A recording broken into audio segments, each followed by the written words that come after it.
অনুভব করি। যে দেখেন হলো আমার হাতে হলো ইটটা হলো অনেক জোরে হলো আইসা লাগে, এবং প্রথমে হলো গ্লাসটা ভেঙে আমার সাথে যে আমার সহযোগী ছিল সে অনেক রক্তাক্ত হয়েছে, এবং ওইটার পরে আবারই আমার কাছে এসেছে। গাড়িতে ইটটা এখনো আছে। এটা আমি পার্সোনাল জায়গা থেকে তারেক রহমানের উদ্দেশ্য বলবো, আপনি মস্ত বড় একটা ভুল করেছেন, এবং এই ভুলের কাফারা আমি এটা পার্সোনালি নিলাম, আপনাকে দিতে হবে।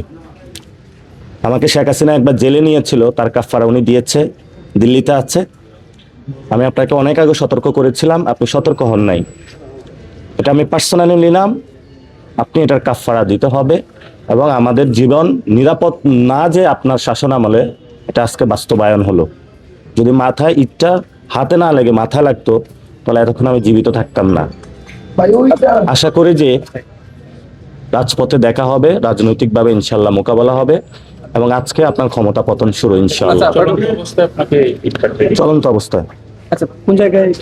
এটা জৈন্তাপুর থেকে যখন আমরা হরিপুরের প্রোগ্রাম শেষ করছি, প্রোগ্রাম শেষ করে 2-3 মিনিট গাড়ি চলার পরেই আপনাদের সঙ্গে তো তখন পুলিশ প্রোটোকল ছিল। পুলিশ প্রটোকল ছিল, পুলিশ চেষ্টা করেছে, আমরা পুলিশের দোষ দিব না। কিন্তু যখন আজকে ইশরাক রাজপথ উত্তপ্ত করেছে, রাশেদ দীর্ঘদিন ধরে রাজপথ উত্তপ্ত করেছে, তো আমি মনে করি ইশরাক আজকে যখন মশাল মিছিলটা করেছে, এরপরে অ্যাটেম্প টু মার্ডার হয়েছে আমার উপরে, ফলত এই হত্যার জন্য দায়ী ইশরাকও। আইনি ব্যবস্থা নেবেন কিনা, বা আমি যতদিন জীবিত আছি, আমি মরা পর্যন্ত কোনো আইনি ব্যবস্থা আমি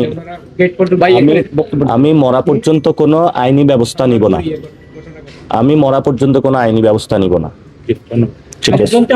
এটা বলতেছে মিথ্যা, যে হামলার ঘটনাটা বলছেন।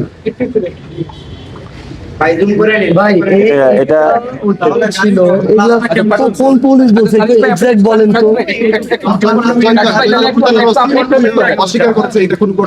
আচ্ছা, না না, হয়তো তার সামনে এটা হয় না। আমরা তো বললাম প্রোগ্রাম খুব ভালোভাবেই শেষ হয়েছে, এবং আজকের 3টা প্রোগ্রামেই প্রশাসন তাদের জায়গা থেকে আমরা দেখেছি সর্বোচ্চ চেষ্টাও করেছে। প্রোগ্রাম পথসভা শেষ করে গাড়ি নিয়ে মুভ করার পরে 200-300 মিটার পর যখন খালি রাস্তা আসে, অন্ধকার থেকে এই ইটটা মারা হয়। যে কোনো অ্যাঙ্গেল থেকে ইটটা এমনভাবে মানে তীক্ষ্ণ তির্যকভাবে আসে, ট্রায়াঙ্গুলার হয়ে, যে কোনো জায়গা থেকে একটা মানুষের মাথায় যদি ওইটুকু স্পিডে এসে লাগে, তার মানে একটা মানে হতাহত হয়ে যাবে। আপনারা দেখলে বুঝবেন, পুরো গ্লাস ভেঙে পড়ে আছে। আর পুলিশ একটা কথা বললে হয়েছে, আমি জানি না আসলে। আমাদের এই পর্যন্ত সিলেটে 5টা গাড়ি ভাঙা হচ্ছে, একজনের চোখ নাই, কিন্তু আমার এই যে রক্তটা, এটা রেড লাইন ছিল তারেক রহমান। এই রক্তের প্রতিশোধ আমি আপনার থেকে ইনশাআল্লাহ নিব, কড়ায় গন্ডায় বুঝে নিব ইনশাআল্লাহ।